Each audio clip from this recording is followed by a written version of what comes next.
Muy buenas tardes, muchas gracias, muy buenas noches a quienes nos acompañan también, como siempre, a nuestros queridos colegas y amigos de Ecuador, Colombia, Argentina. Muchas gracias por estar con nosotros. Igualmente, darle la más cordial bienvenida a todos los integrantes de la tercera generación de este programa de investigación y postdoctorado y a los invitados especiales de la cuarta generación que también nos hacen el favor de estar en esta sesión. Bienvenidos, bienvenidas todas, muchas gracias por acompañarnos. Hoy vamos a tener una sesión por demás importante, interesante, novedosa, sobre todo, de mucha actualidad, de mucha vanguardia, al hablar siempre de la inteligencia artificial, al hablar de lo que está pasando en el mundo de la tecnología y sobre todo con esta aplicación y esta injerencia con los derechos humanos. Me da muchísimo gusto darle la más cordial bienvenida a nuestra amiga, colega e invitada de esta sesión, la doctora Belda Gámez Bustamante.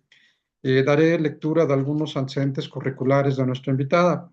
Ella es doctora en Derecho por la Universidad Autónoma de Durango, candidata a doctora en Filosofía por la Universidad Anáhuac, psicóloga social y abogada por la Universidad Nacional Autónoma de México. Es directora de la Escuela de Ciencias Sociales y Gobierno del Tecnológico de Monterrey, Campus Santa Fe, profesora investigadora. Es también integrante del Consejo Consultivo del Mecanismo de Protección Integral de Personas Defensoras de Derechos Humanos y Periodistas de la Ciudad de México. Asimismo, pues ha sido ponente nacional e internacional en diversos foros y congresos. Dentro de los temas que se ha especializado la doctora Gamés están el de victimología cibernética, vulnerabilidades digitales, ciberfeminismo, ciberseguridad, ciberdelitos, por mencionar algunos. Y también me da muchísimo gusto mencionar que es integrante de nuestro claustro de doctores en Derecho, doctoras en Derechos Humanos, doctor honoris causa en Derechos Humanos, que se le confirió, por supuesto, por su gran actividad académica y profesional a la doctora Belda Gámez. Pues Belda, muchísimas gracias por acompañarnos, te cedo el uso de la voz y nuevamente bienvenida. Te escuchamos, adelante.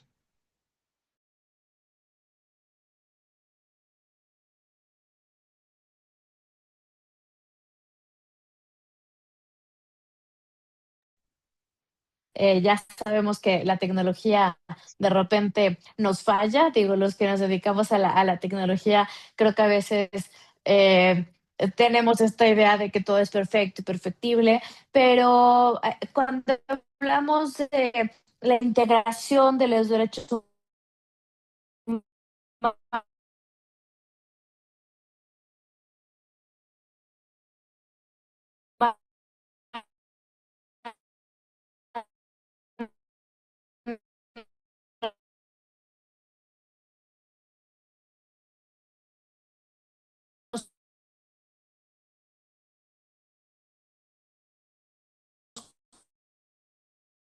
y y creo que mucho de lo que hago es ser como una especie de traductora, ¿no?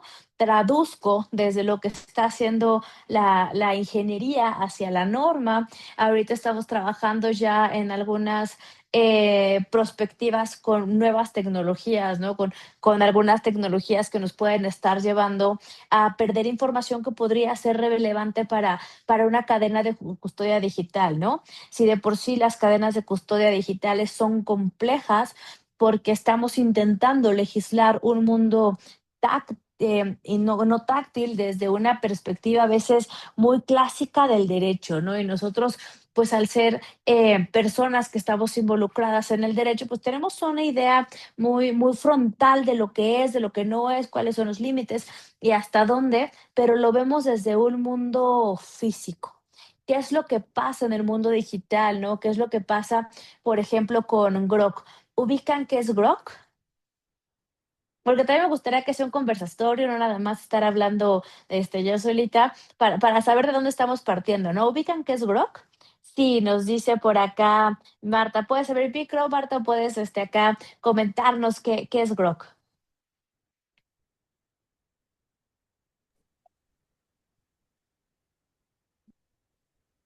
Julián nos dice que no, no pasa nada. Ahorita lo Hola, hola, explicamos. hola. Perdón, no podía abrir Súper, el hola. micrófono. Pues Grok es la inteligencia artificial ligada a X Ujú. y pues funciona bastante bien, es de las más modernas, creo. Creo que la más moderna es Genora, pero Grok funciona bien. Creo que lo que tiene es que es una inteligencia como bastante fácil de estar entendiendo al usuario, ¿no? O sea, le Sí, pones, qué es lo que necesitas, te va a generar la imagen y de la imagen y además permite subir fotos, que hay que sí, tener cuidado al estar alimentándola con nuestras propias fotos. No creo que se ha puesto muy de moda de repente decir, ay, ¿cómo me vería yo en el siglo XVI? ¿Y cómo me vería yo y mi familia? Que es todavía mucho más complicado. Entonces, Grok tiene esta parte de generar esta como conversación a través de las imágenes con los usuarios. Gracias, muchas gracias, Marta. Y hace un perfil, una especie de perfilización de la inteligencia artificial. Vámonos un poquito más para atrás, ¿no? ¿Qué es la inteligencia artificial? La inteligencia artificial es una secuencia alfanumérica de cosas que pueden pasar desde una perspectiva. Entonces, no es magia, no es nada del otro mundo, es yo, Belda Gámez, que estoy alimentando no sé, mi inteligencia artificial, depende de cómo escribo, ella misma me va a estar diciendo la palabra más usada después de que tú utilizas reto, pues va a ser esta, ¿no? Entonces, es una integración alfanumérica que nos va a poder permitir dar un paso más. No hace magia, no hace el trabajo por nosotros, no esta idea de que la inteligencia artificial va a acabar con nuestro trabajo, este, no. Eh, Creo que también lo que va a hacer es quienes saben utilizar la inteligencia van a tener mayor pues probabilidad de generar ciertas cosas de lo que los demás no, ¿no? Por ejemplo, cuando corres una ley, que lo hacemos mucho por acá, corres una ley por R para buscar las diferentes formas en que se utiliza una palabra y vas viendo las acepciones que los legisladores dan por eso, ¿no? En otro momento nos hubiera costado quizá 3 meses de estar identificando la ley, identificando la palabra, subrayándola y después haciendo un análisis. Lo que me llevaba anteriormente 3 meses, pues ahorita lo puedo hacer en, digamos, 2, 3 días, ¿no? Entonces vamos a empezar a hablar de qué es lo que de qué es lo que pasa con la inteligencia artificial y los derechos humanos, porque todo suena muy bonito hasta que ahorita nuestro gobierno nos está diciendo que para el mundial vamos a tener fuera del metro algunas cámaras que pueden captar, bueno, en México, hasta 26 elementos biométricos. Y mi libertad de ejercicio y mi libertad de movimiento, quién tiene esa información, cómo se va a estar trabajando esa información, ¿no? Entonces, por ejemplo, cuando se utilizan para hacer delimitaciones geoespaciales, de dónde se hace un suceso ilícito, hay que tener también cuidado en cómo estoy alimentando la inteligencia artificial para no caer en diferentes sesgos, ¿no? Nos encontramos que, por ejemplo, en el caso de George Florida, cuando se da la situación, los short spots, que son elementos que escuchan los disparos, había 3 veces más colocados en comunidades afrodescendientes que en comunidades no afrodescendientes, ¿no? Entonces, la estadística se dispara al decir los delitos son cometidos por la comunidad de afrodescendiente, respondiendo a estadísticas de derecho muy clásicas, pero también estamos viendo que estamos alimentando con sesgo la inteligencia artificial. Por lo tanto, cuando hablamos de una justicia, por ahí tenemos un micro prendido, cuando hablamos de una justicia minotaura, si yo no logro eh, hacer un barrido hacia atrás de la forma en que estoy alimentando o poder decir cómo se alimentó esa inteligencia artificial, seguramente voy a caer en algunos sesgos, ¿no? Quería presentarles acá un poco de lo que estamos trabajando conforme la hipervigilancia, los derechos humanos y cómo parece que estamos dando pasos muy rápido a algo que en realidad no es tan rápido como nos lo están pintando, ¿no? Los trabajos de inteligencia artificial llevan más de 20, 25 años cuando hablamos de Machine Learning. ¿Sale? Entonces, el Machine Learning, que es una forma de estar alimentando las máquinas de ciertos datos y que van aprendiendo por sí solas. Ojo, no aprenden per se o porque sí. ¿Cómo están aprendiendo? De acuerdo a la forma en que yo le estoy pidiendo que aprenda. Entonces, ¿qué le estoy pidiendo que haga con esa información? ¿Cómo lo va a hacer? ¿Y cómo me la va a estar mostrando? Porque al final del día estamos hablando de unos y ceros cuando hablamos de la inteligencia artificial, ¿no? ¿Qué es lo que va a importar? ¿Cómo lo estamos nosotros monitoreando? Yo hago una especie de análisis Foucaultiano en el aterrizaje a esta observación de los derechos humanos, porque incluso habría que replantearnos la forma en que el contrato social está, ¿no? Porque cuando hablamos, por ejemplo, de inteligencias artificiales dentro de casa, pues ya la vida privada tiende a tener otro enfoque, ¿no? Anteriormente podríamos decir, bueno, es que es para seguridad, pero traemos por ahí un análisis que estábamos desarrollando con otra universidad sobre la cantidad de delitos que se cometen en contra de mujeres, sobre todo dentro del hogar, utilizando eh, pues esta inteligencia o esta red interna, ¿no? De repente los Alexa, no sé dónde está la cámara, cómo está la cámara, qué tan seguro es la forma en que lo estamos haciendo, ¿no?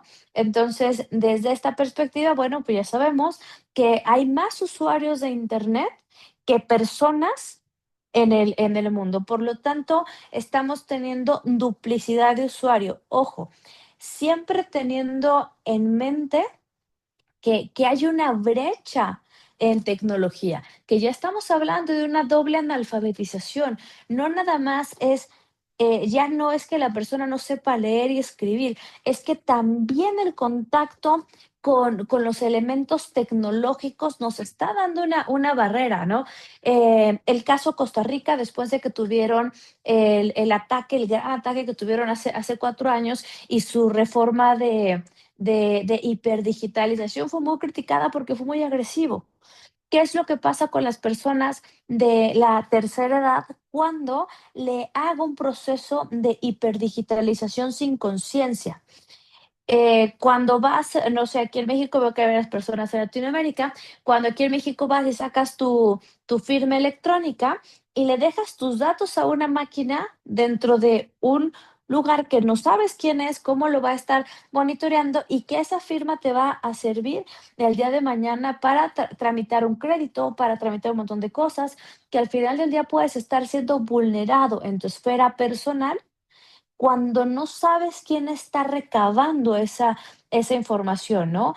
Entonces es muy interesante ver esta como dicotomía jurídica que traen entre Europa, que nos habla de un código unificado europeo de libertad de movimiento, de libertad de un montón de cosas, y los códigos que encontramos sajones, sobre todo en Estados Unidos, donde va mucho más hacia la idea de que las empresas desarrolladoras son las que tienen que poner los límites éticos o los límites jurídicos a lo que se puede hacer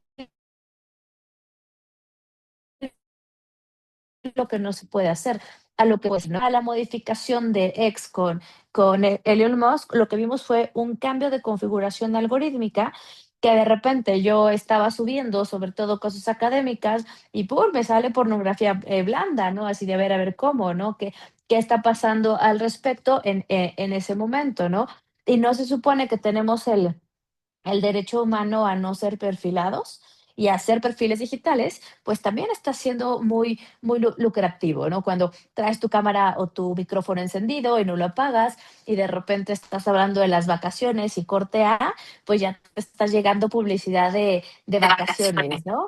Entonces, y eso no es más que una perfilización digital en algo que se nos denomina prosumidores digitales.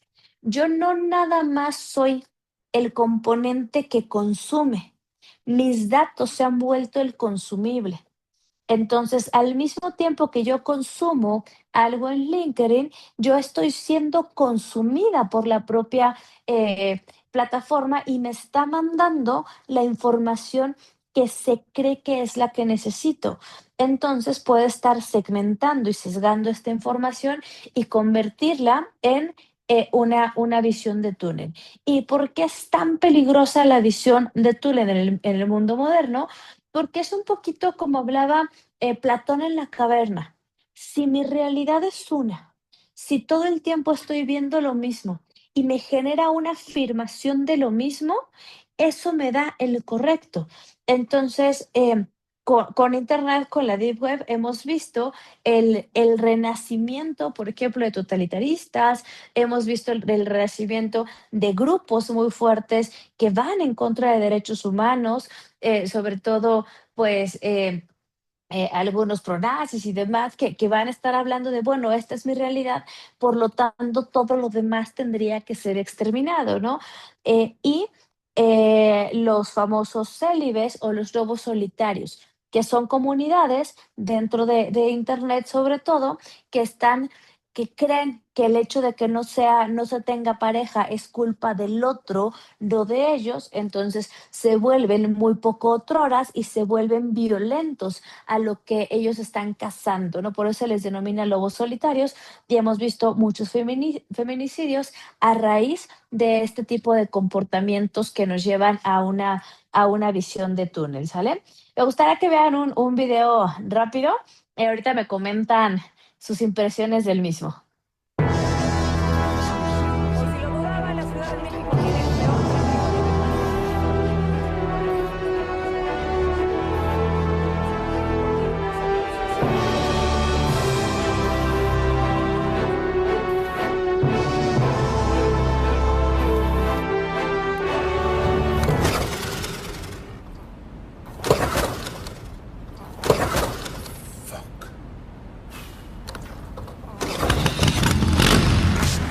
The Traffic Jam Whopper.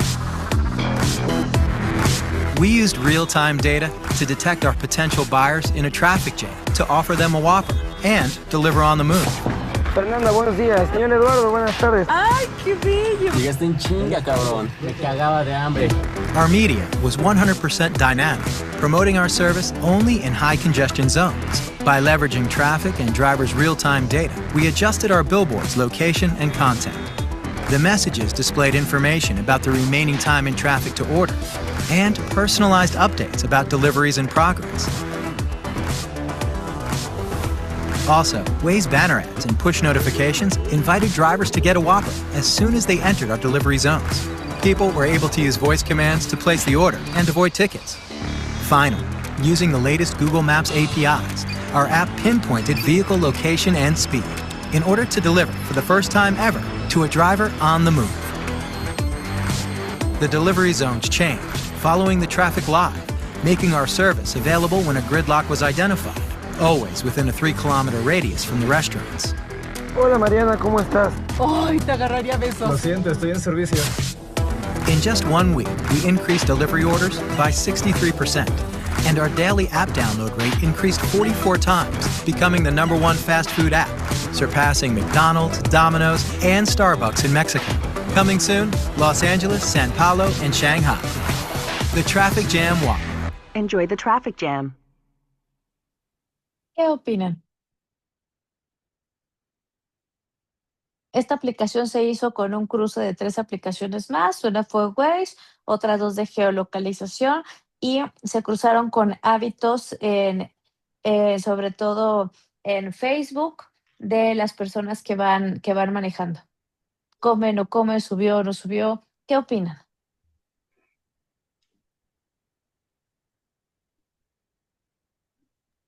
Sí, creo que para los que tenemos hambre en el tráfico está muy bien, pero es un tráfico, precisamente de por sí son un riesgo estos conductores de estas motos de comida rápida y todo, y ustedes lo viven junto conmigo, ¿no? Todos los días, que no respetan las leyes de tránsito, por ejemplo.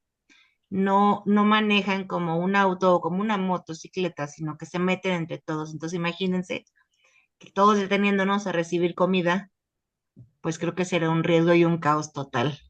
Entonces, Y pues, eso, ujú. puede ser Erasmus, pero puede ser que a primera instancia dices, wow, qué padre, me van a estar trayendo en el tráfico. Ojo, el problema principal es la movilidad y el tráfico que genera a raíz de un problema estructural social que es la movilidad, ¿no? En la Ciudad de México, los que nos movemos acá, pues nos aventamos a veces hasta 4 horas en el tráfico. ¿Qué me está dando? Un placebo emocional a un problema estructural que no se ha resuelto. Y por lo tanto, a final del día, pareciera demasiado invasivo con las personas, ¿no? Desde el hecho de que tenga una estructura de geolocalización, ahí hay que empezar a poner ahí un warning, ¿no? Adelante, Samantha. Hola, buenas tardes. Pues lo que comenta la compañera y tú y usted, doctora, pero también que todo ese tráfico, que todas esas personas que están ahí, estamos metidas en el internet. Al final no estás ni haciendo la movilidad como debes, porque ya estás encargando la hamburguesa, ya estás checando por dónde viene o qué vas a hacer. Entonces, en cierta forma estamos haciendo, pues creo que aún más el caos de movilidad, porque nuestra movilidad mental se reduce porque estás enfocada haciendo otras cosas, pero también ya es algo parte de nuestra vida, ¿no? O sea, es algo ya monótono que te levantas y ver, o sea, tienes que checar a lo que te dediques, checas y estás definitivamente metido en internet, estás metido bueno, pues en las plataformas que sean, pero sí es algo, este, pues hasta peligroso y algo que cada vez se hace pues más invasivo, como lo comentaba. Esto, gracias. Muchas gracias. Adelante, Luis. Sí, buenas noches, maestra. A mí coincido con mis compañeras.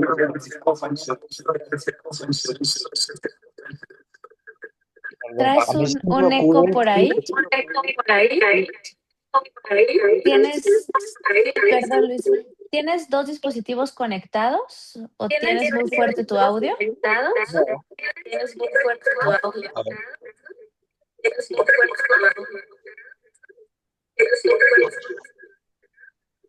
Es que no logramos ahí, escucharte.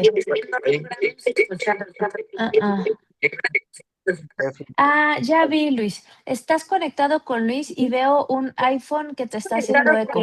Apaga el audio del iPhone, por favor. A ver.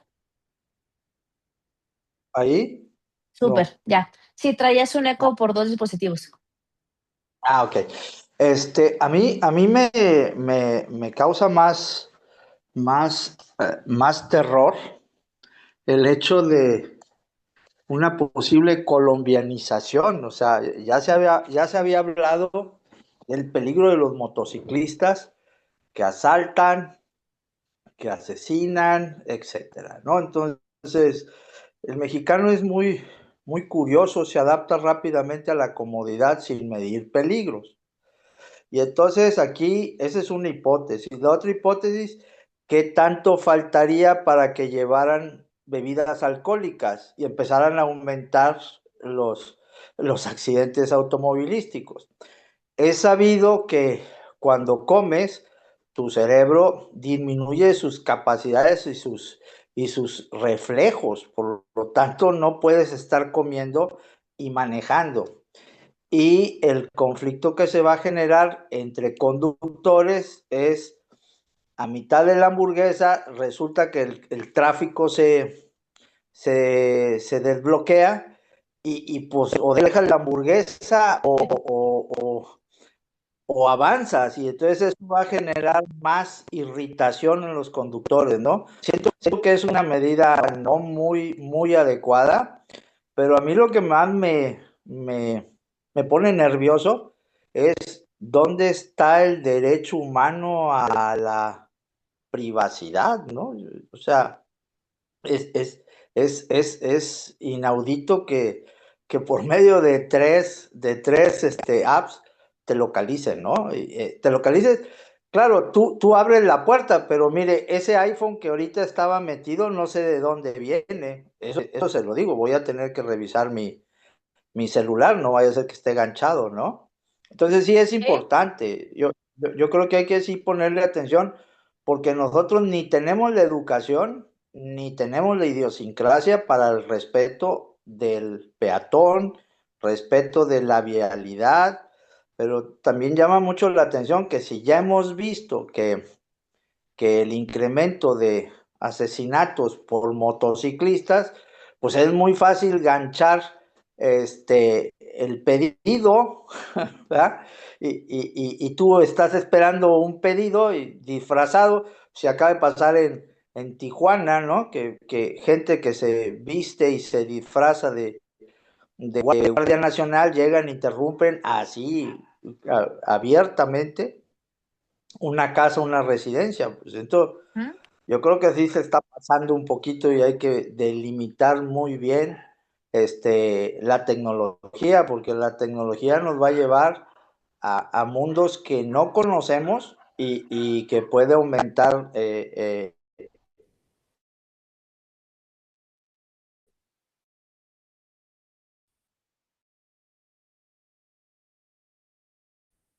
la peligrosidad más. Y comentaste algo, ¿no? El peligro de la geolocalización. Si tienes un teléfono picado o tus aparatos están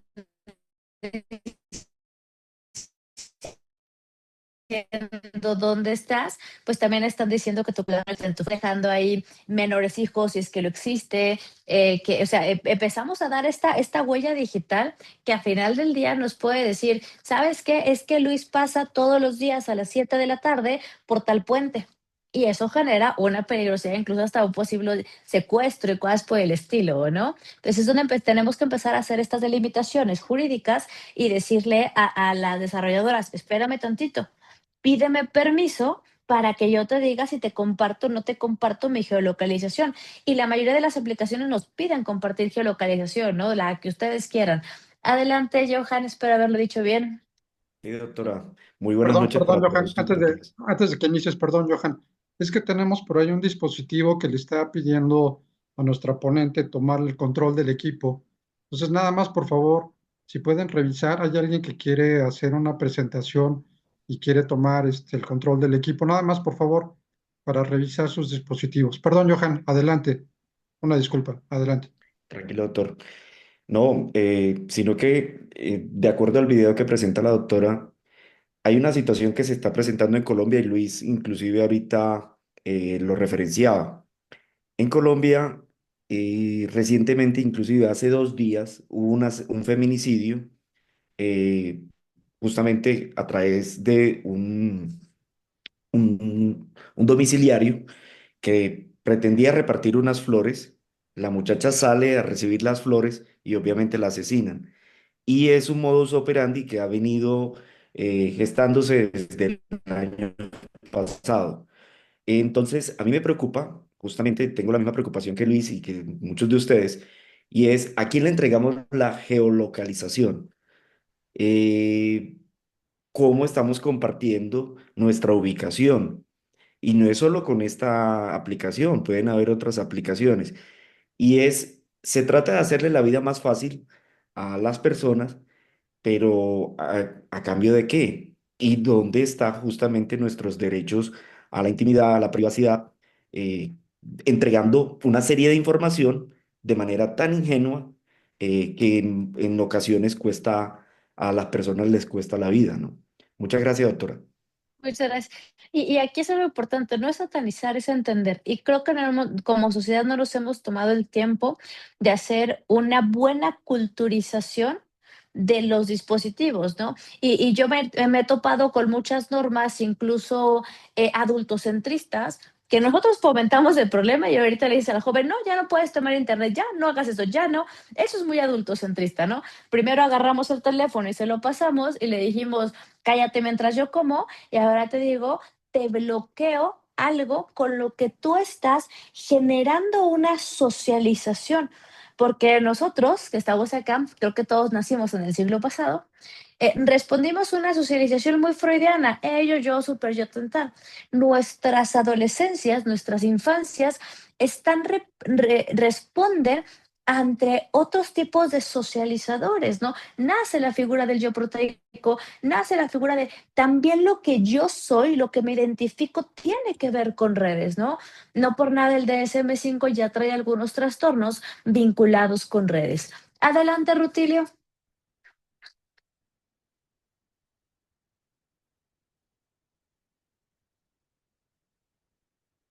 Que veo por ahí tu manita levantada.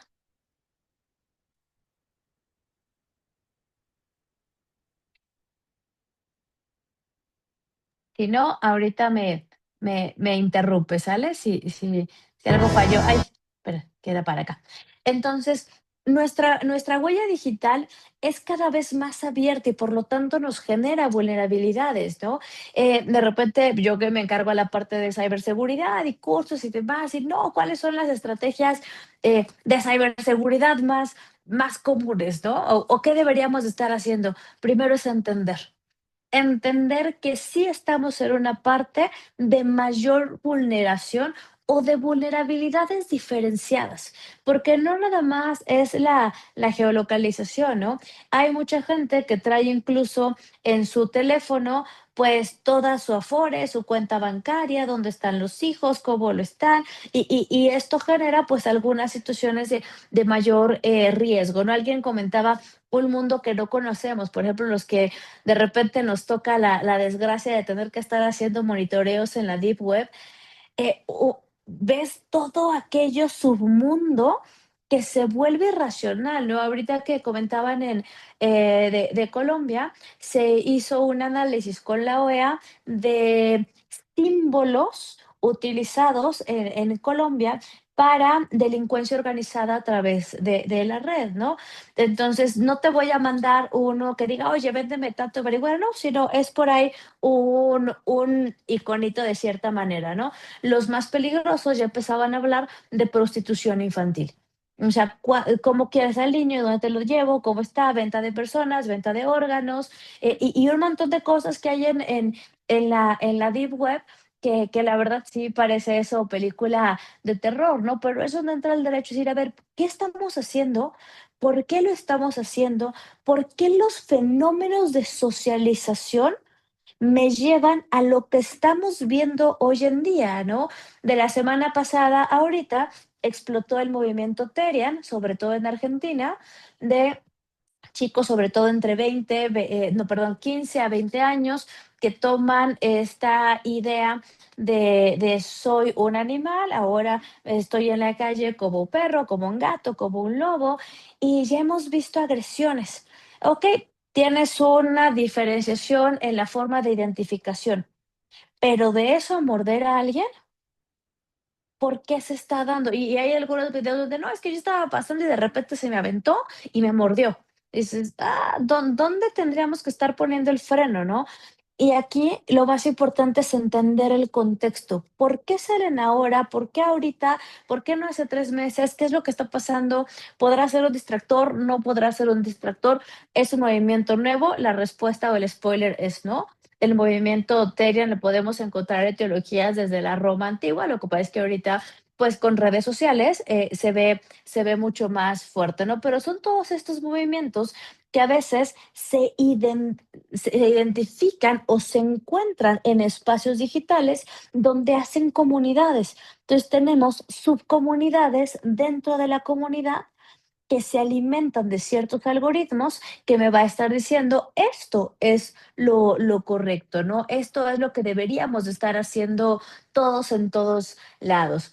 Entonces, de Jacobi me encanta esta definición que dice, con mucha diferencia, el mayor peligro de la inteligencia artificial es que las personas concluimos demasiado rápido que la entendemos.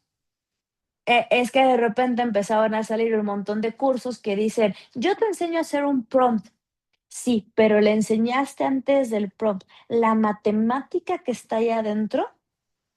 cómo se genera este prompt del pensamiento. Al final del día, un prompt es una construcción de pensamiento que tiene un origen en la mayéutica. Si yo no tengo un conocimiento previo de lo que le estoy preguntando a cualquier inteligencia artificial, ChatGPT, la que ustedes quieran, vamos a correr el riesgo que alucine. Y me va a decir lo que quiera, ¿no? Es más, si yo le pongo, Belda Gámez nació en el siglo XVI, me va a decir que sí. ¿Por qué? Porque también está diseñada para hacer una compensación. Por eso es que hemos visto que hay personas que la empezaron a utilizar como médico, como psicólogo, como psiquiatra, y siempre te va a estar diciendo lo que tú quieres escuchar. ¿Verdad que tengo depresión porque me siento así, así, así? Y te va a decir, claro que sí, tienes depresión y tienes tales síntomas, ¿no? Por programación primaria, por los puros principios de Isaac Asimov, se supone que debería de estar desarrollada para no hacer daño a alguien. Pero si sabes construir un buen prompt y le pones, imagínate que es mi tarea y que en mi tarea me dicen cómo hacer una bomba con elementos de casa. Corte A te la va a dar. ¿Por qué? Porque tú le estás dando en la propia dirección un elemento hipotético. Y como no cuestiona, te va a dar un elemento hipotético y te va a decir, mira, agarra tu sosa cáustica y hazle así de esta y esta manera, ¿no? Entonces, creo que nos aventamos a usarla de una manera indiscriminada de repente. Y le estamos pidiendo cosas que pueden ser irracionales. Y creo que también es importante, pues a veces hacer un alto y decir, bueno, de esta inteligencia artificial, ¿cuál es la huella ecológica que estoy dejando? Cada que le hago una pregunta, hay agua de por medio. Cada que le pido un dibujo, hay agua que se está contaminando, ¿no? Y no es que al mundo le sobre agua potable. Entonces, vivimos en una era de datos donde nos estamos construyendo a partir de la data que estamos dejando. Ojo, es tan pues complicado hacer una sobreexplotación de los datos como el no tener ningún dato en Internet. También nos podemos estar arriesgando a una posible clonación, a una posible que alguien se esté haciendo pasar por mí, y como yo no estoy haciendo el monitoreo de lo que pasa conmigo en Internet, pues también me estoy poniendo en riesgo, ¿no? Se ha visto muchos préstamos hipotecarios que sacan de esta manera y que de repente la gente dice, no, pues que yo no tenía ni idea de que tenía un préstamo hipotecario y ya debo tanto, y ahora cómo voy a pagarlo o cómo voy a llevar la denuncia para hacer un proceso de apersonamiento hacia ese crédito como tal, ¿no? Entonces, pues ya sabemos que pues tenemos los comienzos del siglo XX, siglo XXI, y se dan algunas grandes resplandores punitivistas. Ojo, creer que una legislación punitiva en materia de inteligencia artificial es la solución es un gran error. ¿Cómo hago para poder generar estos encuadres delictivos? La verdad es que es muy complicado cuando hablamos de tecnologías emergentes. Es muy complicado cuando al mundo les surgen entre 300 y 500 aplicaciones a la semana, que nosotros bajamos 3, 4 o 5, bueno, son algunas, ¿no? Pero cuando quieres llevar una construcción jurídica del siglo XVIII a lo que está pasando ahorita, terminamos teniendo errores. Y si bien la mayoría de los códigos penales ya están hablando de la forma de tipificar los delitos cometidos a través de inteligencia artificial, no le logramos dar el alcance, ¿no? Uno de los que más hemos visto que tiene ciertos alcances es el adendo de la mal denominada Ley Olimpia en México, que se ha ido pues replicando en otros lugares, ¿no? Me tocó trabajar en un caso que fue denominado uno de los más fuertes. Era un chico del Poli, no sé si ubican el Instituto Politécnico Nacional en México. Cuando lo empiezan las denuncias, se le encuentra un drive y unas carpetas en la nube con teras y teras de pornografía creada con inteligencia artificial de sus compañeras, de sus profesoras, incluso había de su mamá, ¿no? Entonces, las primeras denuncias se pierden porque no hay un encuadre jurídico que lo pueda establecer. Las siguientes, por ley de protección de datos personales, se le da la vuelta a eso, pero es donde nos empezamos a preguntar, ¿cómo nos estamos socializando para creer que eso es correcto?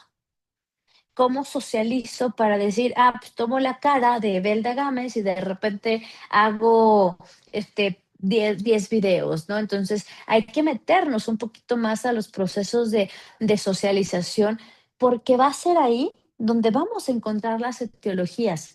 Cazarlos en redes realmente sí es muy, muy complicado, porque si utilizas una VPN vas a empezar a saltar de un lugar a otro y nos vamos a encontrar con la mayor restricción que tenemos en esta materia, ¿no? Las jurisdicciones.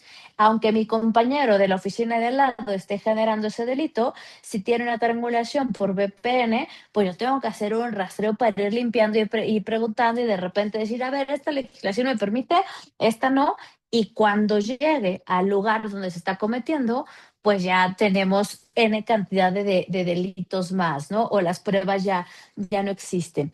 Entonces, la descorporización en estos entornos virtuales, tanto como me puede salvaguardar y permitirme encontrar a comunidades más cercanas a mí, como el anonimato puede dejar desprotegida completamente a las víctimas de diferentes delitos, incluyendo los cometidos utilizando inteligencia artificial.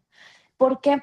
Porque ya hemos visto que ya existen algunas inteligencias artificiales con emulación de voz, con emulación de movimiento.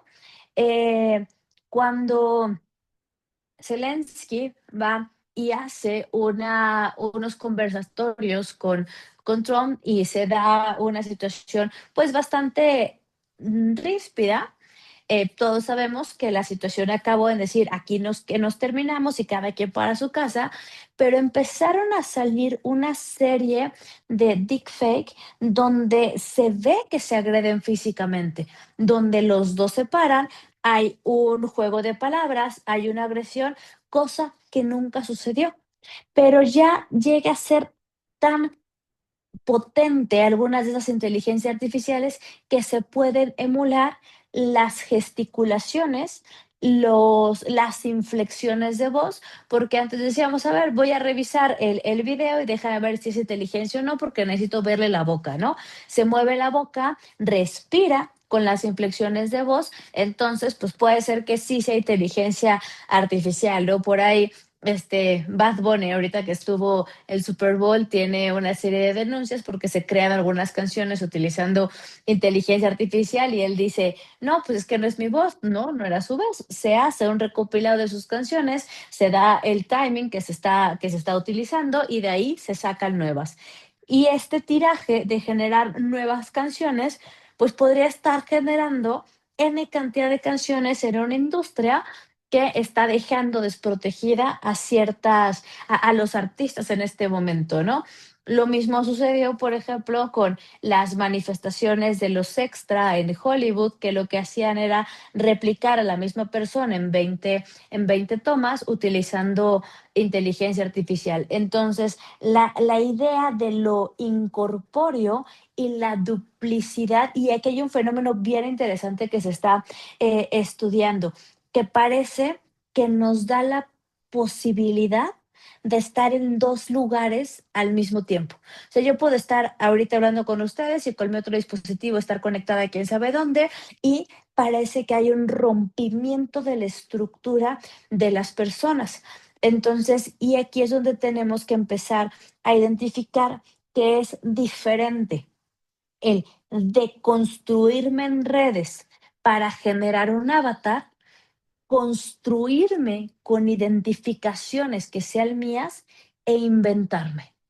La invención también se da con reserva. Yo puedo decir que pues soy un hombre caucásico de 2 metros y mantenerme así en esos mundos digitales, ¿no? Eh, Roblox, que a ver si llegamos a ello, es uno de los lugares más peligrosos que hemos encontrado por la propia forma en que están construidos y divididos en sus algoritmos, ¿no? Además ha resultado un lugar de pederastia terrible. Entonces, ¿qué es lo que pasa cuando vamos en un marco de aplicación de inteligencia artificial como un instrumento de persecución delictiva? Pues lo que terminamos es llenos de una data que no logramos identificar para poder hacer un encuadre.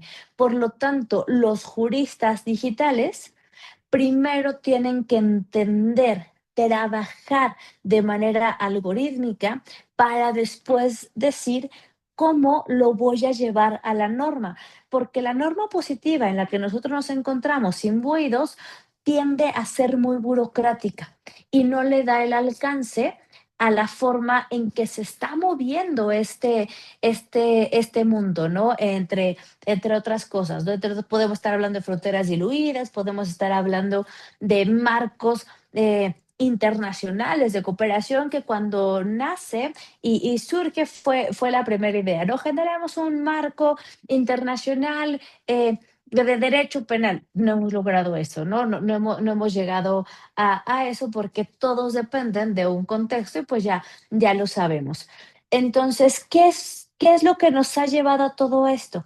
Que creemos que muchas premisas de seguridad radican en el uso de inteligencia artificial y el uso de hacer unas macrodatas que me pueden llevar a la perfilización de los delincuentes. La verdad es que es un regreso muy lombrosiano a esto.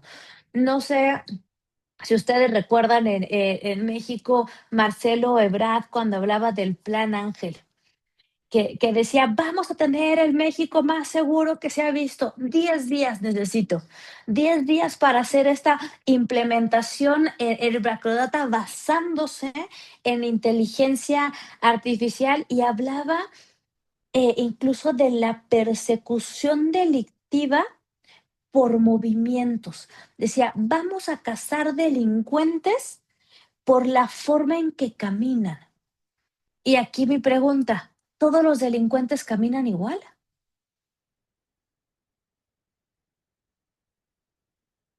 ¿Cómo cazo? Para empezar, cazar es horrible, ¿no? Ya lo sabemos. ¿Cómo encuadro para saber que con una sola cámara voy a poder identificar quién es delincuente y quién no?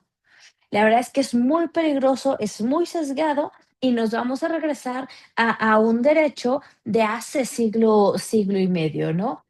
Pero lo vemos y además vemos la creencia de que eso es lo correcto.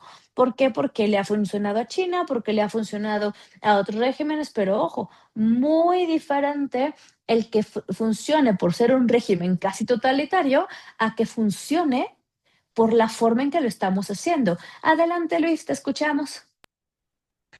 Fíjese que yo estaría de acuerdo en perfilar a través de los movimientos. A lo mejor, si bien es cierto, antropométricamente estamos divididos en 14 o 15 razas, pero el comportamiento es más o menos igual. Pero para yo aceptar esa hipótesis que usted acaba de decir, que es muy lombrosiana, muy, muy del siglo XVIII, pues primero yo sesgaría a los que van a interpretar mi movimiento. No vaya a ser que ellos estén sesgados. Esto es lo que pasa con los políticos. Son a los únicos que no se les hace el test de confianza. Es increíble, ¿no? Y después vienen las sorpresas que resulta que eran criminales con puestos políticos y fueron, ¿no? No me meto en política, pero sí me doy a entender. Gracias, maestra. Sí, pero es muy regresar a becaria, es muy regresar a lo obroso, es muy decir quién lo va a hacer. Y esta parte que acabas de comentar, Luis, es sumamente importante. El sujeto que tiene la información o que alimenta la información, ¿quién es? Porque desde ahí vienen los sesgos. En toda la parte, por ejemplo, que yo hago de ciberseguridad, el 80% son hombres, el 20% somos mujeres. De ahí ya tenemos un sesgo por género. Y no Así es. estamos hablando de nada más, no estamos hablando de autopercepción, no estamos hablando de raza, no estamos hablando de todo lo demás que nos identifica como personas. Entonces, si yo digo, voy a hacer la alimentación yo, primero necesitaría saber cuáles son mis bases de información para de ahí saber qué es lo que voy a alimentar como correcto e incorrecto. ¿Cómo camina un criminal? Híjole, es muy complicado, ¿no? Y Marcelo Ebrard lo aventó así de, lo voy a saber viéndolos caminar. Ay, joven, pues que nos diga, porque hay quienes llevamos muchos años estudiando y la verdad es que nos sigue fallando. Entonces, cuando alimentas un algoritmo, tienes que saber cuál es la información. Yo estoy trabajando con una gente que hice para platicar con algunos teóricos, ¿no? Para que mis alumnos puedan platicar con teóricos. Y bueno, lo primero que necesito, ¿de dónde viene la información? Viene de tal biblioteca digital que supone que ya está curada. La paso directo y yo voy a estar limpiando esta información para que de ahí los chicos puedan empezar a hablar. El que estoy trabajando ya es un conversatorio con Kelsey, ¿no? Lo que quizá a alguien nos pudo haber llevado 15, 20 años de leer toda la literatura de Kelsen, pues ahora mis alumnos pueden preguntarle, oye, ¿cómo verías esto? Y les va a ahorrar 15, 20 años. ¿Qué es lo importante? Saber cómo está esa información. ¿Quién le está alimentando? ¿Cómo le está alimentando? Y ojo, también cuando hablamos de la alimentación de información, podemos estar cayendo en algunos errores, por ejemplo, de traducción. Si no hablas el idioma originario, pues puedes tener un error de traducción porque no es lo mismo que traduzca un traductor, que solo es traductor, a que traduzca un jurista que le va a dar los elementos jurídicos a esa traducción. Entonces, son pequeñas cosas que tenemos que empezar a observar de cómo hacer este uso de inteligencia. Una de las inteligencias artificiales que es libre, que hace algo parecido, se llama Habla con tu historia o Habla con la historia. Entonces tiene más de 3,000 filósofos por ahí que tú le puedes preguntar, oye, ¿qué opinas de esto, no? O a la luz de tu teoría, ¿cómo resolverías este problema? Pero es muy importante saber de dónde viene la información, ¿no? Y aquí nos dice Marta, la inteligencia artificial tiene que ser usada con responsabilidad e integridad, pero ¿cuál es la integridad de algunas inteligencias artificiales que, por ejemplo, estuvieron siendo alimentadas desde algunas cárceles en Bangladesh? Que se da, ¿no? Adelante, Luis. Sí, fíjese que por mi preparación me invitaron a ser perito en un delito sexual. Y lo primero que pregunté, y cuando llegué al juzgado, resulta que la Ministerio Público, la perito, la coadyuvante y la juez eran mujeres.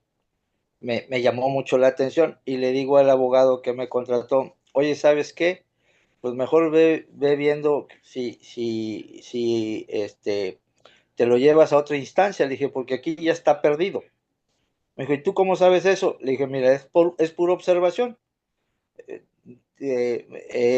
Al igual que usted, me he metido en tratar de entender lenguajes analógicos, ¿no? Le dije, mira, para empezar son solteras, ya traen un sesgo. Segundo, están divorciadas. Tercero, no tienen hijos, ¿sí? Y el delito sexual es precisamente por cuestión de género. Entonces, fíjese qué importante es entender ese fenómeno que usted nos acaba de explicar. El sesgo de los juzgadores. En psicología se llama transferencia y contratransferencia. Yo soy juez no porque quiero ser juez, sino que quiero tener el poder de juzgar a alguien que haya cometido el mismo error o el delito que lastimó a mi familia cuando yo era niño. Yo no sé cuál sea su preparación de origen, pero como le escucho, sé que tiene muchos conocimientos de psicología del desarrollo y ese tipo de cosas. Bueno, uno estudia diría papá Freud, uno estudia por sus necesidades de entender lo que pasó.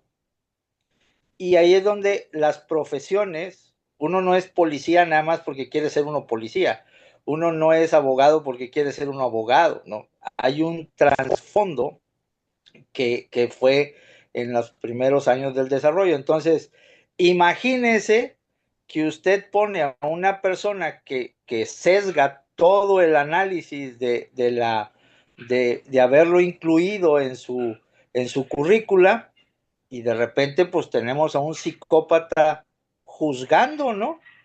O tenemos a un histriónico juzgando. Ahí está un exministro expresidente de la Suprema Corte de Justicia, ¿no? Es un protagónico, histriónico, resentido, además de su baja talla y su feminismo exagerado, ¿no? Entonces, ese tipo de lenguajes analógicos externos, así, decir que eso es exacto al 100%, pues eso es mentira. Pero si decimos, como decía Butterfly, del 96% es resonancia mórfica, basta y sobra conocer a sus padres para saber su comportamiento en la adultez, ¿no? Gracias. Y creo que el error que estamos cometiendo es creer que la inteligencia artificial no es sesgada, que va limpia. Claro que no. La inteligencia artificial está duplicando nuestros propios sesgos porque nosotros lo estamos alimentando, ¿no? Para contestar, soy abogada y psicóloga social de origen, hice las dos carreras, ¿no? Hay un libro muy bueno mexicano que se llama Psicópatas Funcionales. Digo, es como corte A de lo que dijo Luis, ¿no? Entonces, es como ir alimentando todo eso, pero cuando te encuentras un mundo que está alimentando algo que no conoce, se vuelve muy peligroso. Sobre todo cuando echamos toda la carne al asador a ello, ¿no? Y de repente, no, la educación tiene que incluir inteligencia artificial. Pues quizá no, quizá después, quizá no sea necesario, quizá primero aprender a pensar, ¿no? Cuando me han invitado así a escuelas y demás, me dicen, ¿qué es lo primero? Aprender a pensar. Regresemos a la mayéutica. ¿Quieres buenos programadores? Debes de tener buenos mayéuticos. De lo contrario, van a ser replicadores, que no es un programador, no son cosas diferentes. Entonces, si el objetivo primario es bajar en estos casos el índice delictivo, pues parece más una política correctiva que preventiva, ¿no? Al final del día, la grabación me va a estar mostrando lo que pasó, no lo previno. En realidad, ver una cámara no hace que la gente deje de hacer cosas. Adelante, Julián. Y buenas noches, doctora. Un comentario muy breve. La verdad es que en todo este tema de la seguridad y las instituciones que están relacionadas con los temas de seguridad, hoy en día, bueno, yo hablo desde lo que es México, nuestro país, porque hay pues varios compañeros de varios países, enfrenta una crisis y desgraciadamente se está politizando a un nivel exagerado. Hoy en día tenemos fiscales, tenemos secretarios de seguridad pública que no conocen lo mínimo el sistema de justicia penal, no conocen lo que es una carpeta de investigación. Su lenguaje jurídico es tan pobre, tan raquítico, pero son los que tienen el poder. Y desgraciadamente, todas las decisiones que toman son muy sesgadas. La verdad es que el desconocimiento de los códigos, de la propia Constitución, los lleva a cometer un sinfín eh, de errores, pero son quienes están quedando al frente, porque hoy en día se privilegia a un actor político que buscar un perfil idóneo para que esté al frente de estas instituciones. Entonces, se han convertido en clubes de amigos, se han convertido en mercados las instituciones y se están perdiendo muchos talentos que pudieran estar ocupando cargos importantes, desgraciadamente por eso, porque los titulares de las instituciones son gente que no tiene la mínima preparación, la verdad, la mínima preparación, y está saliendo gente con unos buenos perfiles, con gente muy preparada, porque chocan con las ideas, con los planteamientos que hacen estas personas. Entonces, ahorita con lo que viene el tema de inteligencia artificial, pues imagínese una persona que desconoce totalmente eh, de lo que es el marco jurídico y quiere, eh, con sus decisiones sesgadas, hacer como un ensamble con temas de inteligencia artificial, se pierde el rumbo. Y eso es lo que nos lleva, ahorita lo que dice usted, la política es más correctiva que preventiva, no se está privilegiando la investigación. Ellos piensan que la investigación es el último eslabón cuando debe ser lo primero, fortalecer la investigación. Es lo que quería comentar, doctora. Muchas gracias, Julia. Sí, parece que estamos regresando a la época del derecho penal del enemigo, ¿no? Le pongo al otro las características que no me gustan, que no me cuadran, y se vuelven el enemigo en común. Cuando el derecho pierde frente a la política, pierde la sociedad. O sea, cuando el derecho pierde en esta batalla que hemos dado de decir leyes más justas, leyes más concretas, menos punitivismo, y lo vemos, ¿no? O sea, nuestras cárceles están llenas de personas y no bajan los índices delictivos. Nuestros ministerios públicos están saturadísimos y no logramos mayor seguridad, ¿no? Entonces, ¿de qué me sirve tener miles o cientos de miles de personas en reclusión que se traduce en dinero, que se traduce en un montón de cosas, si a ras de calle, a ras de piso nos encontramos esto, ¿no? ¿De qué me sirve en ocasiones tener 15 cámaras que pueden llevar puntos de seguridad y me pueden estar dando macrodata? Cuando el usuario no sabe cómo hacerlo, cuando se la pones a cualquier policía y no tiene ni idea de cómo hacer la alimentación. Entonces, si no tengo un buen entrenamiento, ¿para qué, no? O sea, de repente nos encontramos entidades que dicen, voy a comprar Cybertrucks y las compraron. Dices, ¿para qué? Perdón, ¿para qué necesitas Cybertrucks en las calles donde ni siquiera caben esas cosas? Es que son para generar puntos de seguridad. No es cierto. Se gastó dinero, se invirtió y tampoco es culpa del operador primario, ¿no? Llegas y le das al policía una Cybertruck sin tener un entrenamiento de para qué sirve, cómo se da y cómo se alimenta y dices, híjole, vamos a fracasar, ¿no? No tiene mucho que estaba trabajando con unos alimentadores de Sedena con unas tanquetas no tripuladas. Pero decía, ¿sabes lo peligroso que va a ser que alguien pueda picarte una tanqueta no tripulada armada? O sea, a final del día es un arma de destrucción que tiene alimentada por algoritmos o que estás tú controlando desde remoto. Si no la tienes bien protegida, si no la tienes bien blindada en cuestiones de ciberseguridad, un ataque y eso te destruye una población. Y ya las tenemos en México, ya las tenemos en varias partes del mundo, ¿no? Los ataques con drones, tanto de crimen organizado como de otras, son ataques que están alimentados y que se están haciendo con inteligencia artificial para búsqueda de calor. Lo único que están buscando es calor que generamos los seres humanos, que generan los animales y disparan al final del día. Ok, dice el gobierno, sí, es que tengo tanquetas antidrones. No sirve de nada al final del día, porque lo seguimos viendo sobrevolándolos, ¿no?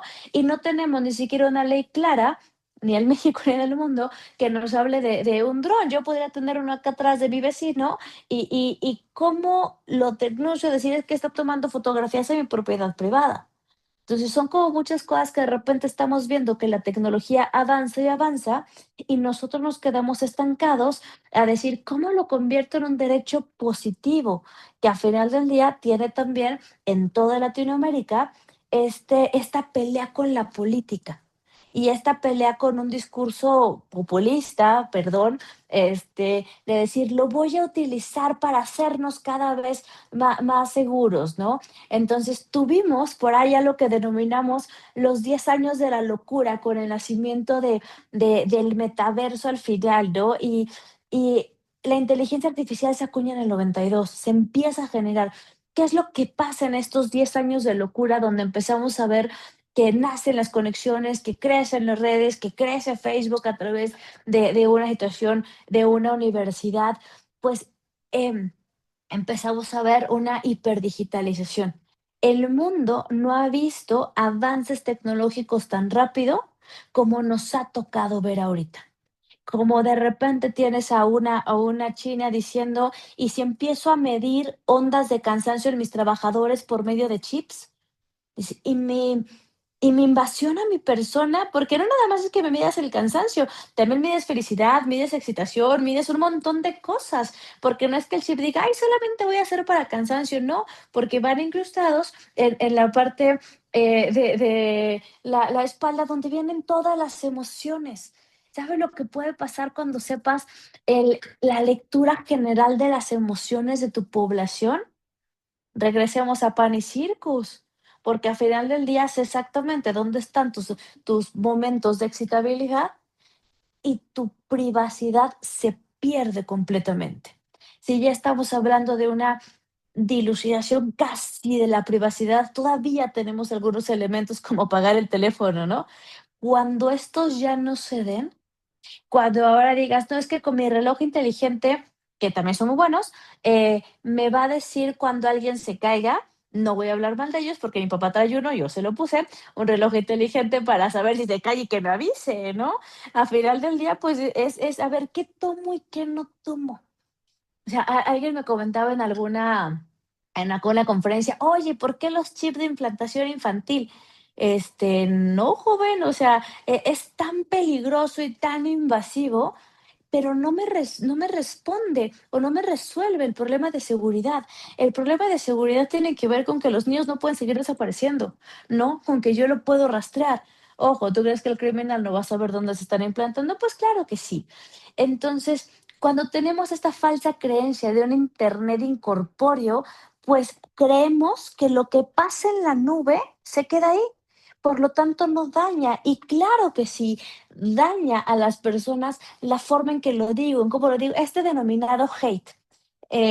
No sé si ustedes son muy, muy musicales, pero acaba de tener México un fenómeno con las ARMY bastante interesantes, porque además unas hackers impresionantes, o sea, me quito el sombrero de su conocimiento, muy mal lo que hicieron.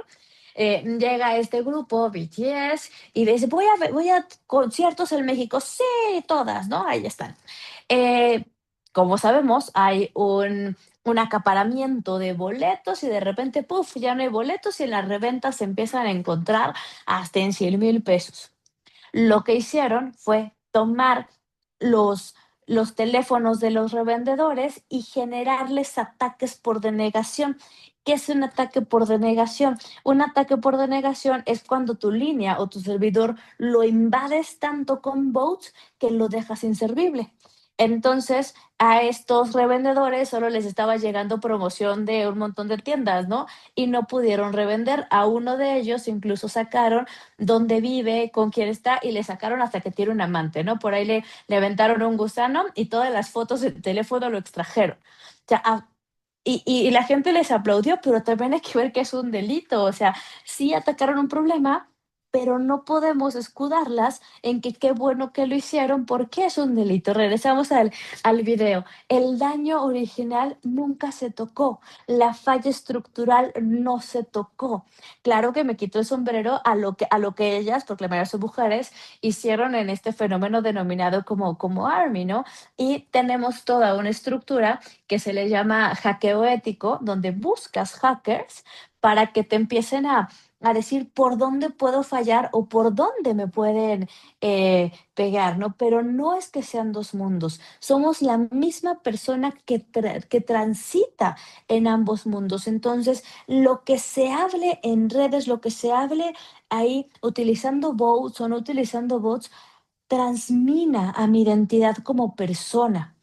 Y, por ejemplo, existen mucho más mujeres prosumistas que hombres, que quiere decir que hay una tendencia a la cosificación del cuerpo femenino en redes y no del cuerpo masculino.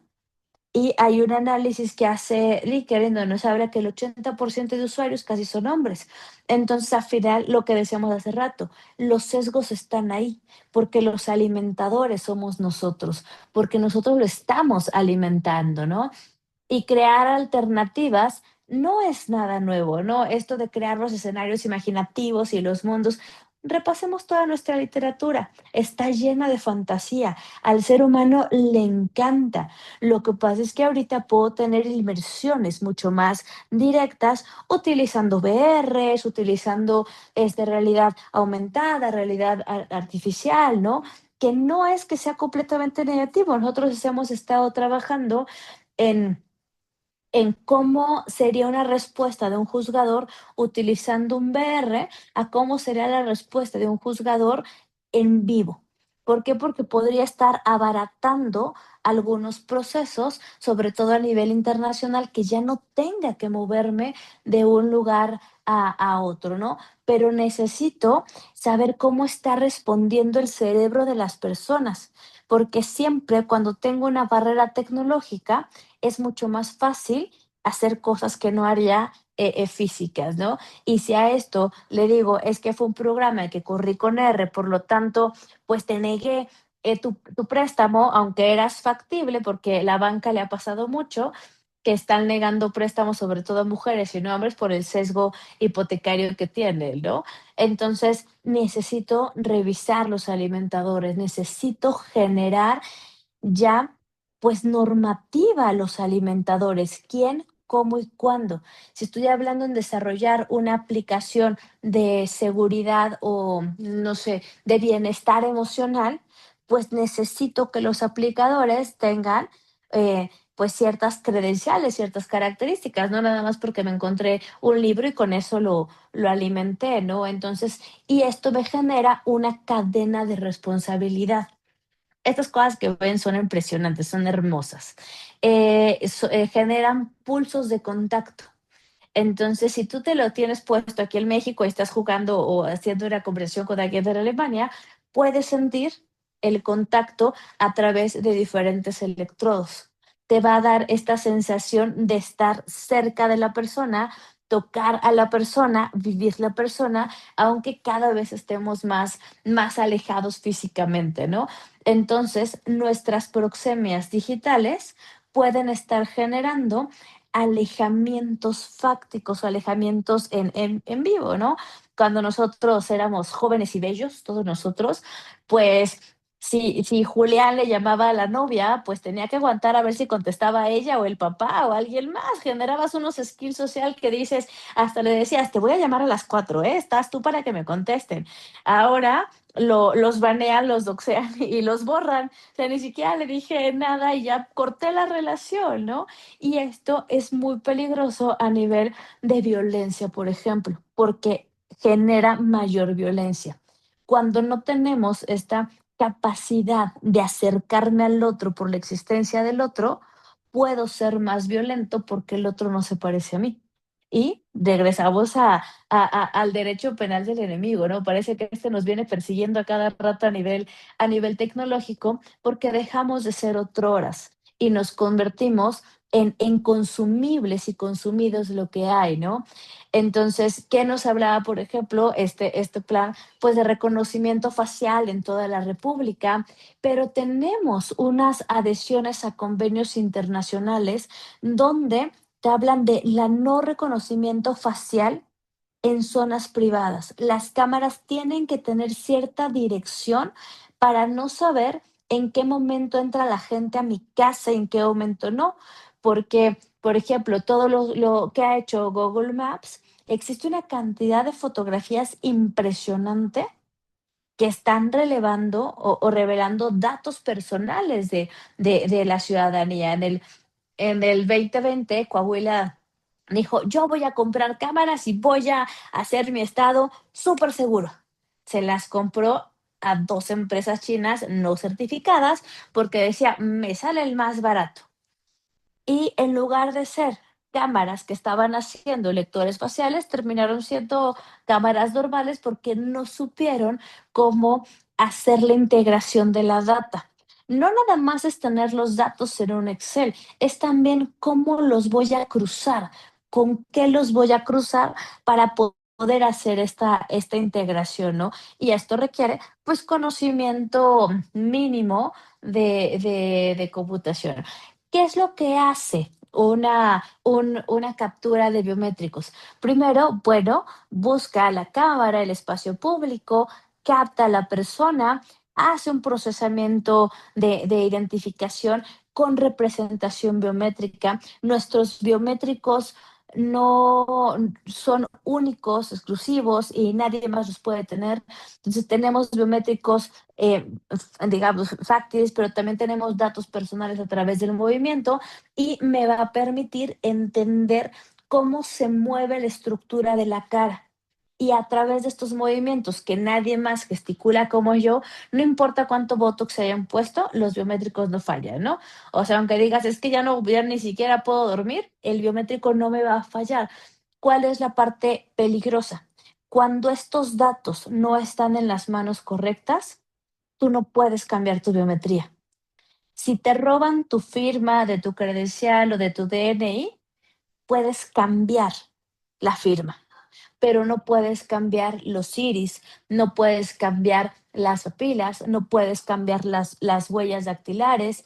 Y a mí me encanta que llegamos a elecciones y la gente con el dedo entintado en redes le hace excelente y está revelando toda su biometría, que se puede clonar, se puede falsificar y el día de mañana utilizar, ¿no? Entonces, nadie nos enseñó o nadie nos dice, porfa, si vas a votar y quieres que todo el mundo lo sepa, no enseñes tu pulgar con tinta, porque está revelando por ahí algunos datos personales, ¿no? Y nunca se cambian.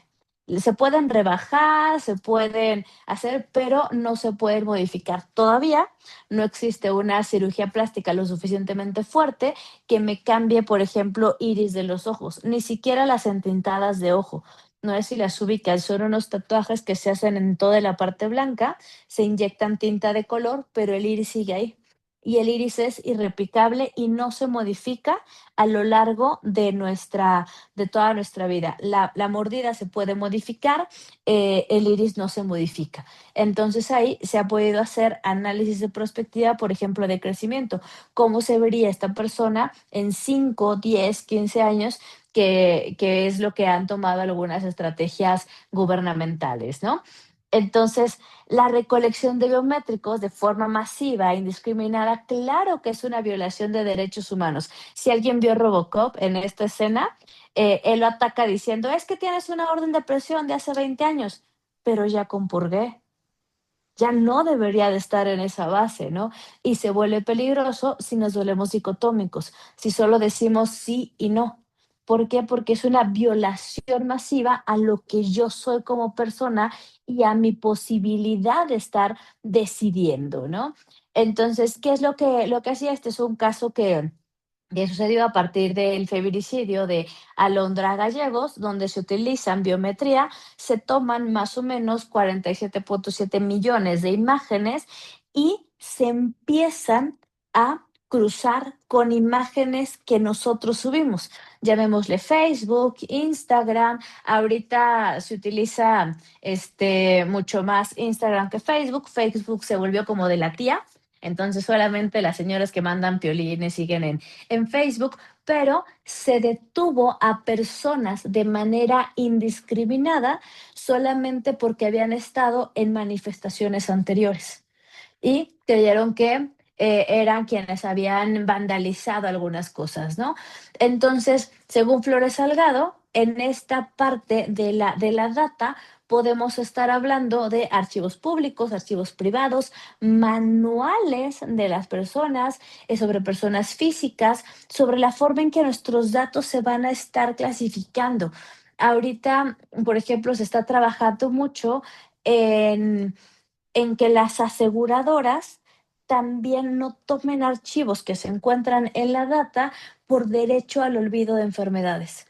Si yo tuve cáncer a los 5 años, no podrían hacer una recolección de lo que pasó con los expedientes electrónicos, que se supone que es un derecho universal, para decir te doy o no te doy la aseguranza. Existe el derecho al olvido médico también, si es que no es una enfermedad de transmisión sexual o una enfermedad de transmisión masiva, ¿no? Ahorita estamos viendo que también pues empezamos a tener otros brotes epidemiológicos.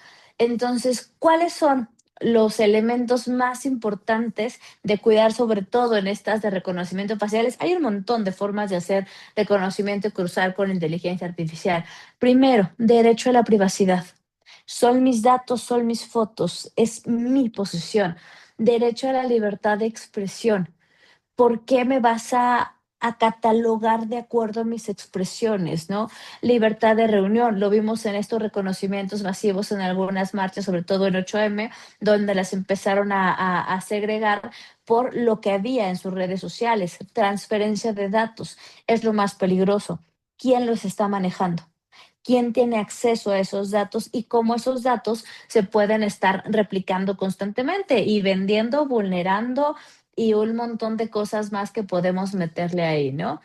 Entonces, regresamos a la parte Foucaultiana. Los excesos de suplicio penal pues solamente me dan un placebo social, no me están dando una solución a lo que está pasando, ¿no? Entonces es importante no revictimizar a través de inteligencia artificial, a través de algoritmos que me pueden estar llevando a, si de por sí puedo ser parte de una minoría, ahora a borrar la minoría y desvalorizar la misma, ¿no? Entonces hay que tener cuidado en esta excesiva ceremonia de lo penal. ¿Para qué? Para no caer en el error, ¿no? Pues pertenecemos a un mundo digital. Tenemos que llevar al derecho a una digitalización mucho más rápida, que lo entienda, que lo viva, que lo marque. ¿Para qué? Pues para no tener estos paradigmas críticos de si es o no es violatorio de derechos humanos, que se tenga el encuadre. Si es por esto, aquello, o no es, sabiendo exactamente por qué no lo es, ¿no? ¿Cuáles son las consecuencias de la hipervigilancia que estamos teniendo? Agotamiento social, nos da miedo, estamos cansados, estrés continuo, el estar observando, estar siendo observado constantemente, pues puede generar esta parte de agotamiento, ¿no? Modificación en la toma de decisiones y sobre todo erosión en la privacidad, que es lo más importante. Un gasto público excesivo, si no sabemos usarlas, pues no tiene caso meter cyberdrugs, ¿no? Y sensación constante de miedo, que estoy siendo observado constantemente y esto me genera una pues sensación de miedo a lo que es y a lo que no es, ¿no? Entonces, aunque me quiero terminar antes de abrir el micrófono para conocer su punto de vista, no es que se busque reemplazar al ser humano, ¿no? Necesitamos mejorar nuestro trabajo. Yo siempre he dicho que la inteligencia artificial tiene que hacer la talacha y nosotros pensar. Por eso hablamos de justicia minotaura. La talacha se hace, pero necesito al cerebro humano, necesito a la persona con lo que nosotros somos, con lo que nosotros identificamos, con nuestro conocimiento. Y como decía hace rato Julián, necesito a las mejores personas. No nada más es tener un título de derecho, ¿no? Es tener los skills necesarios para que esto funcione y sobre todo para llevar pues la salvaguarda social, ¿no? Y la pregunta del millón, ¿cómo puedo ser realmente libre cuando hay un patrón algorítmico que me dice qué es felicidad, qué no es felicidad y que parece que me puede estar marcando el camino, ¿no? Creo firmemente en que la libertad tiene que ser defendida, quizá hoy más que nunca, porque no nada más están las barreras físicas, también nos estamos encontrando las barreras tecnológicas. Hay un libro que se acaba de publicar que me encanta, que se llama Algoritmos en Resistencia, cómo los algoritmos también me pueden llevar a tener una mejor sociedad si los socializamos, si los conocemos, si llevamos el conocimiento a todas las personas, ¿no? Entonces, esto la verdad es que es muy importante. Esto es de creación propia. Antes de incorporar cualquier tecnología, antes de incorporar cualquier cosa, deberíamos de tener estos 3 escenarios bien planchados.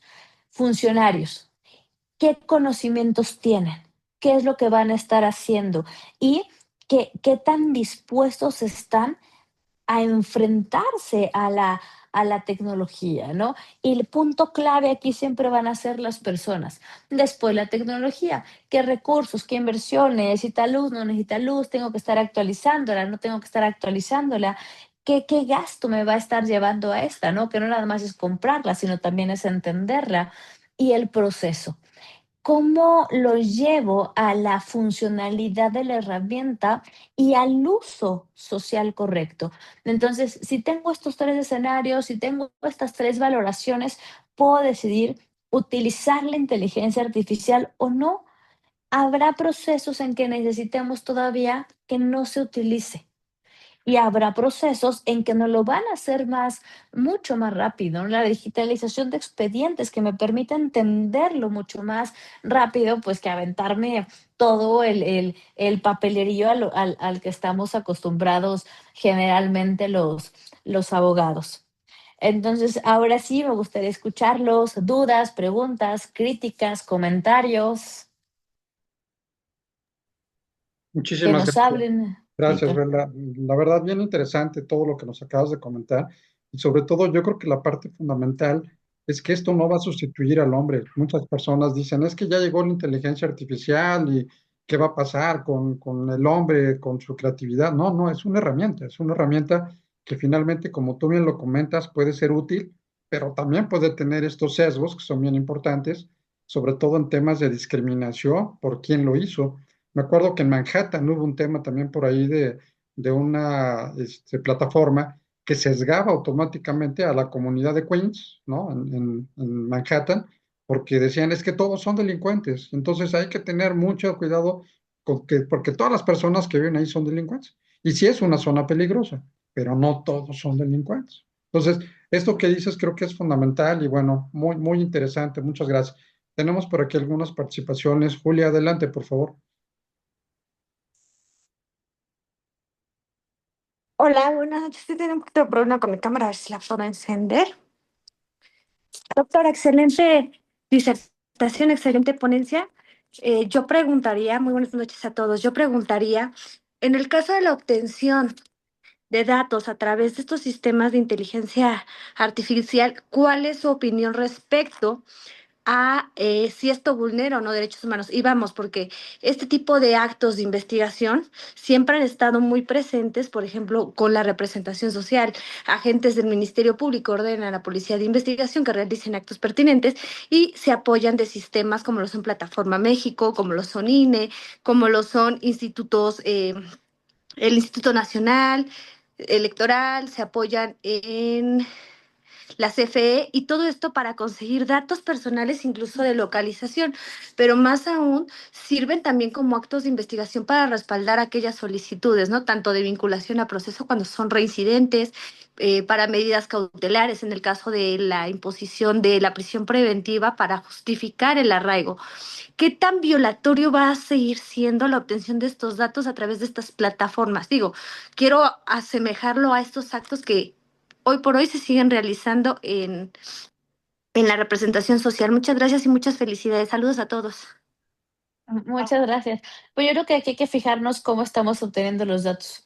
El bien para obtenerlos es una obtención lícita, es una obtención ilícita. Acabas de manejar CFE y demás, es una obtención lícita. La forma del cruce eh, y los términos y condiciones. Nosotros tenemos una frase que dice, todo está encriptado hasta que tienes una orden judicial que te da esa encriptación. Claro, todo se puede desencriptar. O sea, por mucho que digamos un double check de encriptación y que va y viene, todo se puede desencriptar. Adelante, Rutilio. Hola, hola, buenas noches. Ahora sí ya pude desactivar mi micrófono. Primeramente, felicitarte, Belda. Me parece excelente tu ponencia, muy amplia, muy precisa, muy clara, muy específica y muy entendible. Yo trabajo en educación y justamente hace un rato que quería participar con relación al video, a mí me preocupaba más allá de la geolocalización, que también lo es importante, la aportación que hacemos como usuarios de nuestros datos, y no solamente en una plataforma, sino en muchas. Por ejemplo, en nuestro caso, para ingresar a un curso, a una capacitación, a alguna conferencia, pues te piden datos personales, tu RFC, tu CURP, y con esos datos simplemente, pues ya estás otorgando una autorización para cualquier serie de cosas. Tú mencionabas, por ejemplo, los créditos.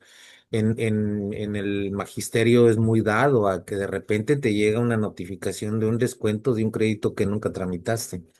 ¿Y cómo obtuvieron esos datos? Pues subiste tu INE, subiste tu CUR, subiste tu RFC, tu clave presupuestal, y tú mismo estás abriendo la puerta, como bien lo mencionabas, a otorgarles el acceso a todo lo que puedan hacer con tus datos, ¿no? Y desafortunadamente esa parte creo, no, hasta donde yo sé, creo que no está legalizada, y es importante que como usuarios o como pro consumidores podamos saber en qué momento sí poder otorgar esos datos y en qué momento no. Dónde sí, dónde es confiable, dónde está regulado, dónde está legalizado y dónde no, qué hacer. Y eso desafortunadamente muchos usuarios creo que no tenemos esa cultura ni la información para poder tomar una decisión correcta y saber en qué momento otorgas los datos. Muchas veces das los datos donde no debes y ya te extorsionaron, ya usaron tus datos, ya te suplantaron, etcétera, ¿no? Me parece que esa es una parte que a lo mejor es una tarea pendiente de legalizar, de normalizar con las empresas, con las instituciones para evitar seguir siendo objeto de fraudes o de estafas, ¿no? Muchas felicidades, Belda. De verdad, excelente exposición. Muchas Gracias. gracias, Rutilio. Aquí mencionas unas cosas que son muy importantes. Primero, los términos y condiciones realmente no son contratos porque no hay un acuerdo de voluntad. O sea, si tú lo quieres, lo aceptas como está, y son tan complejos, tan grandes, y no hay una forma de decir, a ver, con esta aplicación voy a dar esto, esto y esto. Terminan siendo unos términos terribles de entender. ¿Sale? Entonces pasa, por ejemplo, las aplicaciones de double check. Es que si no la bajo, no puedo ingresar al banco, y si no ingreso al banco, no puedo hacer transferencias, y nos encontramos en un loop donde parece que el otro está decidiendo por nosotros, ¿no? Nos falta mucha higiene cibernética, y esto debe ser en todos lados. ¿Qué, dónde, cuándo, no?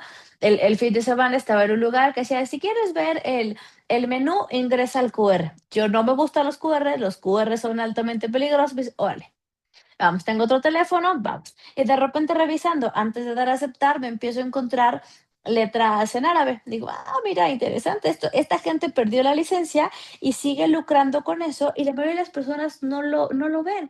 ¿Por qué? Porque quiero el menú, porque quiero el juego, porque también tenemos esta necesidad de satisfacción inmediata, que es lo que hace la ingeniería social. ¿Por qué nos estafa? ¿Por qué caemos? Porque queremos algo inmediato, ¿no? Queremos una gratificación rápida. Pasaba mucho, por ejemplo, con llamadas de extorsión en las que hemos estado trabajando. De repente te llaman y te dicen, oye, encontré tu currículum. ¿Dónde? Para trabajar en Estados Unidos. Primer pregunta, ¿por qué la llamada es en español? Para trabajar en Inglaterra, lo mismo. ¿Por qué es en español? ¿Qué es lo que te interesa? Y te dicen, pica este link. Por favor, no piquen links. O sea, le estamos dando el acceso a nuestra vida completa. ¿Y qué dice la gente? ¡Wow! Es que yo soy la mejor persona del mundo y por eso me encontraron, ¿no? Se acaba de desarmar una banda internacional que se radicaba en China, y encontramos como 20 víctimas mexicanas, ¿no? Que les vendieron desde allá unos BTPs hasta acá, porque clonaron TripAdvisor. Entonces, no, es que el viaje está baratísimo.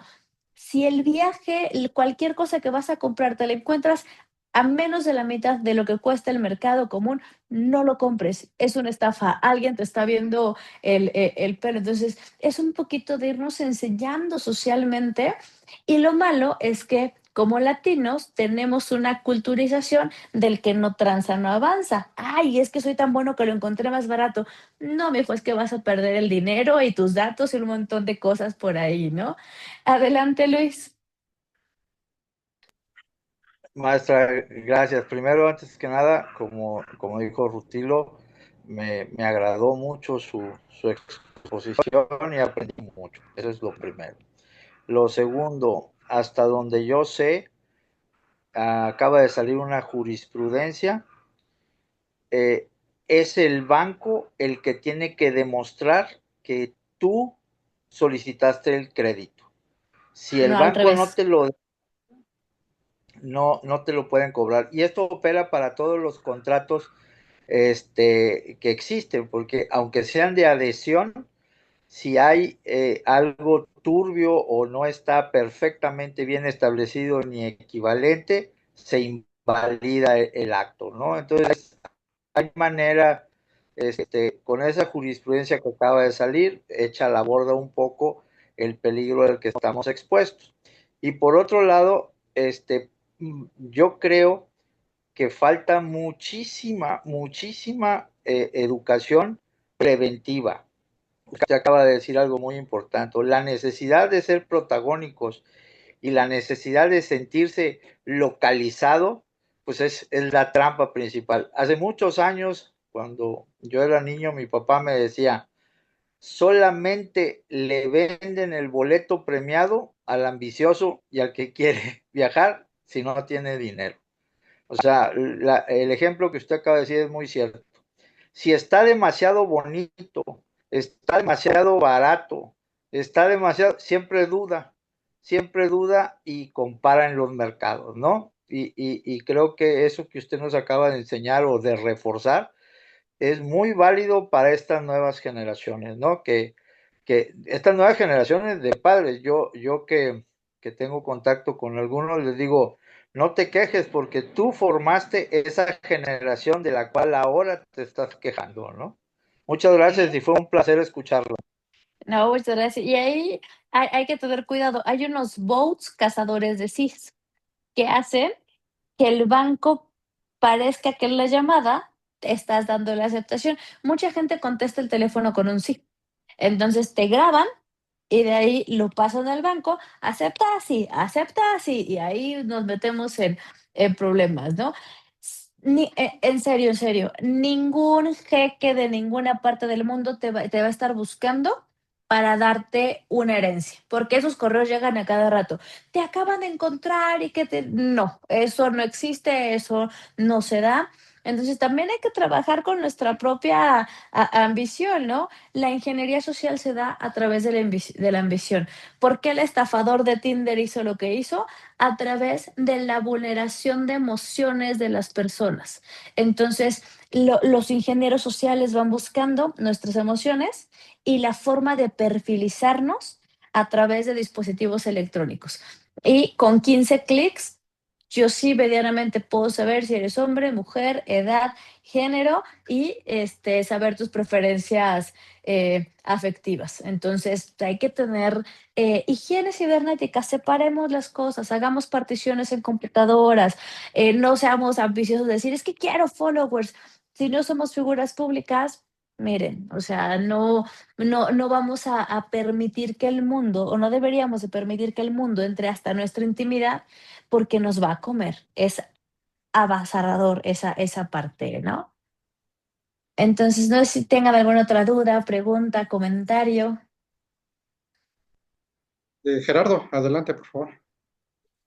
Perdón, le quería poner aquí manita, pero me salen puras, no me sale de manita parada, me sale como de fiesta y no sé qué. Yo dije, no, pues no le voy a poner esa. A ver, doctora, dos comentarios. Fíjese que quiero retomar rapidísimo esta, pues no sé si patología o sociología que nos comentaba de los jóvenes que se transforman bueno, no que se transforman, sino que adquieren Los modalidades de Terians. perro. Perdón, ¿cómo? Porque lo quería analizar un Terian. poquito más. Ajá. T-H-E-R-I-A-N. Y empezó ahorita, el movimiento está muy duro en Argentina. Ha subido y en México, bueno, la Ciudad de México, en el barrio chino, ahí andan unos que otros también, que hablan de lo mismo, ¿no? Y fue acrecentada por movimientos sociales dentro de redes sociales. Ok, bueno, eso porque pues uno que está un poquito también igual en la cuestión de la docencia, con ustedes la segunda vez que escucho ese punto y la verdad es que no lo tenía en el radar y quiero analizarlo un poco más. Gracias. Y segundo, mi aportación sería, si partimos del artículo primero de la Constitución Política de los Estados Unidos Mexicanos, en donde hablamos de los derechos humanos deben interpretarse favoreciendo en todo tiempo a las personas en la protección más amplia, la IA, por supuesto, no debería de estar por encima de ese principio pro persona, mi opinión. Desde mi perspectiva, cualquier regulación en México debería tener por lo menos una supervisión humana obligatoria, como usted lo comentaba, en las decisiones que afecten los derechos humanos. Y dos, una transparencia algorítmica, porque si no, pues nosotros mismos nos estamos poniendo el dedo en la llaga o la espada. O tercero, una responsabilidad clara por los daños causados por los sistemas de automatización para la protección de datos personales, porque en este momento, por lo menos ahorita, lo que sucedió en la ley Olimpia, la vulneración y todo lo que hoy tenemos, que no da a que a través de este algoritmo salgan todas nuestras fotos, todos nuestros comentarios y el daño, por lo menos a la dignidad de la persona, se acabaría. Acabaríamos con cualquier persona y eso me parece un punto muy delicado porque imagínense, por ejemplo, en la cuestión de la docencia, en la cuestión pública, acabaríamos con esa persona en en fracciones de segundo al bajar y tener toda su información. Esa es mi aportación. Buenas noches. Esta algorítmica es bien interesante porque algunas empresas dicen, es que no sé cómo, tú la alimentaste, no es una caja de Pandora, vamos para atrás, dime cómo lo hiciste, dime cómo fue tu primer alimentador y de ahí nos vamos. Entonces empezamos a hacer cadenas de custodia de atrás para adelante y saber qué fue lo que pasó. No es que se invente de la noche a la mañana, sí tiene que saber cómo se hace, ¿no? Y yo recuerdo hace 5 años en un congreso que empezábamos a decir, ojo, está pasando esto en España, hay escuelas que están sacando nudes, ojo, está pasando esto allá, viene para México. Y nos hicieron el caso del burro, ¿no? No, ¿cómo crees? Y corte A, tenemos invasión de nudes que destrozan a nuestros chicos, ¿no? Sobre todo mujeres, que son las que más se dan, y mujeres profesoras, alumnas, o sea, es una sobreestimulación de la cosificación del cuerpo y es donde nos tenemos que regresar un poquito a la educación, es decir, ¿por qué nos interesa tanto la sexualidad del otro? ¿Por qué le seguimos dando tanta fuerza, no? Hace rato hablaba Luis, papá Freud, ¿no? Y sí, o sea, a final de cuentas, pues tenemos esta idea muy, muy freudiana de cómo el otro me pertenece a través de mi visión. Hay un libro que me gusta mucho que escribe la hija de Freud que se llama Freud contra Freud, que sí le da bastante duro al papá, ¿no? Dice, a ver, lo que yo tengo no es no es que esté una invasión al falo, es a la estructura de poder que tienen los hombres y un montón de cosas, ¿no? Pero hemos visto, o por lo menos yo he visto, vidas destruidas en 5 o 10 minutos a través de nudes que se pasan de pack en pack, ¿no? Y que no sabemos qué hacer. Y lo primero que pasa con las personas víctimas es que las revictimizamos. Ay, ¿por qué compartiste? Si alguien hace sexting, está en todo su derecho de hacerlo. El que está cometiendo el ilícito es el que saca la imagen de esta conversación que era de 2 personas. Ahí es donde está la responsabilidad. No decirle a quien la mandó, es que debiste haberte cuidado. Perdón, no puedo entonces desarrollarme, tener una libertad de desarrollo porque tengo que cuidarme en todo momento, porque no puedo ir a la playa porque quién sabe quién le va a sacar una foto. Ya no necesito ir a la playa, ¿no? O sea, se hace con inteligencia artificial. Entonces, si estamos en la parte de educación, pues hay que poner el dedo en el renglón de la forma en que nos estamos comportando. Y eso tiene que ver con la ética, tiene que ver con la moral, tiene que ver con la forma en que nos construimos como personas, ¿no? Dejar de valer por lo que parezco, por cómo me veo, sino valer como personas. El simple hecho de que no nos pregunten nuestro género, nuestro sexo, qué es lo que importaría es mi conocimiento, no si viene en un empaque de 1,5 metros, o sea, al final del día, ¿no? Adelante, Luis. Maestra, casualmente yo tengo un libro publicado que se llama Cirugía Estética, la psiquiatría con bisturí. Yo tengo 46 años dedicándome a la cirugía estética y cuando empecé a variar hacia los movimientos sociales y me empezó a interesar la sociología, etcétera, etcétera, pues me fui compenetrando con mucho respeto. Voy a decir lo que voy a decir, pero creo que estamos creando un nuevo vicio. ¿Por qué digo esto? Porque, ¿qué pasaría si no se prohibieran el que salgan fotografías de menores o no menores en la red? No pasaría nada.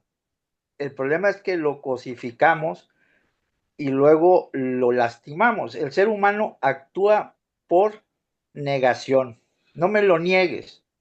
Yo hago una comparativa con la inoculación de un solo espermatozoide de 400 millones a un solo óvulo de 800,000. Entonces, son actos narcisistas biológicos que hasta hace 50 años todo mundo tenía el dibujo o la fotografía de la mamá o de la abuelita desnudo en su camastrito pintado, y era un orgullo en la familia tener al niño recién nacido desnudo. Sin embargo, pues ahora le metieron un valor agregado. ¿Por qué? Porque ya las drogas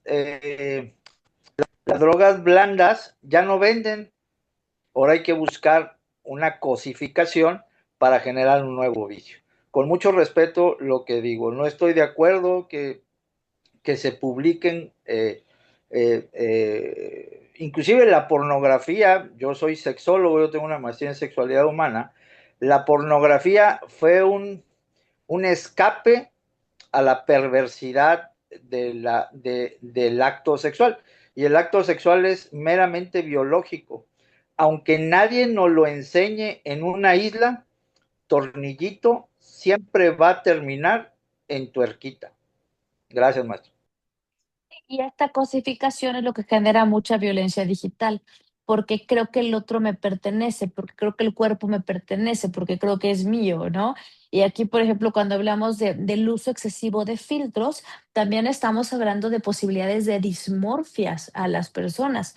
O sea, entonces hay que ver hasta dónde lo estoy utilizando y hasta, no, ahorita que hablabas, por ejemplo, de drogas, nosotros estamos haciendo un análisis de drogas auditivas, las drogas que se venden a través de la música y que modifican las ondas MOR del cerebro. O sea, ni siquiera necesito salir de mi casa por un consumible para tener esta alucinación, digamos que como si estuviera en Woodstock de los 70, ¿no? Entonces, cada vez este submundo es más amplio, ¿no? Y yo trabajando con ingenieros decía, y tenemos que cuidar a los que están observando. Ojo, los que están observando, la mayoría son ingenieros, no tienen preparación psiquiátrica para todo lo que están viendo. Entonces necesitamos cuidarlos o corte A. En 2, 3 años vamos a empezar a ver epidemias de suicidios de todos ellos por la alta exposición o a la idea nietzscheana. Quien observa siempre el vacío está destinado a caer en el vacío porque nos acostumbramos y lo normalizamos. Y algo que hace mucho Internet es normalizar la violencia, porque monetiza. Si hay lo que monetiza, la sexualidad y la violencia. Sí, el fenómeno Bugs Bunny, ¿no? El Bad Bunny. O Bad sea, Bunny. es un fenómeno esa persona y es el tipo de decibeles que utilizan y pegan directamente en la amígdala y es algo gutural y muy primitivo. Nos despierta momentos psicoeróticos de antropológicos de hace miles de años y uno no se da una explicación. Oyes a un clásico y lo comparas con Bad Bunny y la verdad es diametralmente diferente y no explica uno cómo las K-Pops, que este movimiento también coreano, están causando y movimientos que está en el peligro del suicidio colectivo, el copycat. Hay que poner mucha atención en ese tipo de movimientos musicales porque pues así como mueven a 100,000 personas de la nada que están dispuestas a pagar la cantidad que sea, y lo peor, los papás están detrás de ellos, o sea, eso es lo que a mí me enferma más, con cualquier mala orientación va a haber una serie de suicidios muy grandes, ¿no? Cuando Es un... vino Katy Perry, ¿verdad? A México, hubo 3 suicidios documentados en línea. De decir, es que yo merecí el boleto y tú no, y fueron documentados en línea. O sea, realmente muy complejo, ¿no? Ahorita que tocaste las K-Pops, hay un fenómeno infantil, las Demon Hunters, que utilizan la música del K-Pop en caricaturas infantiles. No es mala, pero el exceso o la hiperexposición es donde está mal.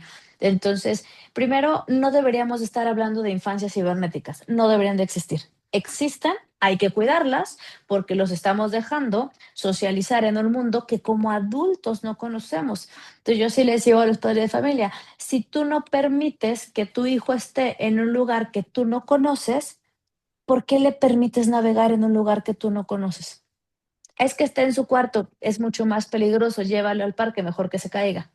Entonces, y es donde tenemos que saber cómo estamos socializando, hacia dónde lo estamos haciendo y qué estamos llevando.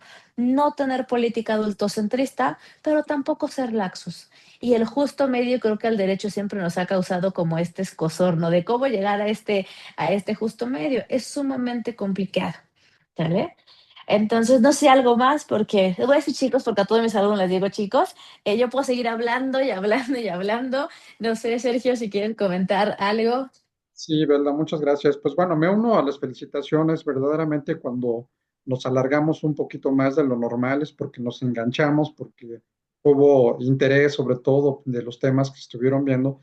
Y bueno, pues es el caso, no queremos que te vayas, no queremos dejar de preguntarte temas específicos de los que nos han mencionado, de toda la parte de la violencia sexual que existe en el ámbito digital.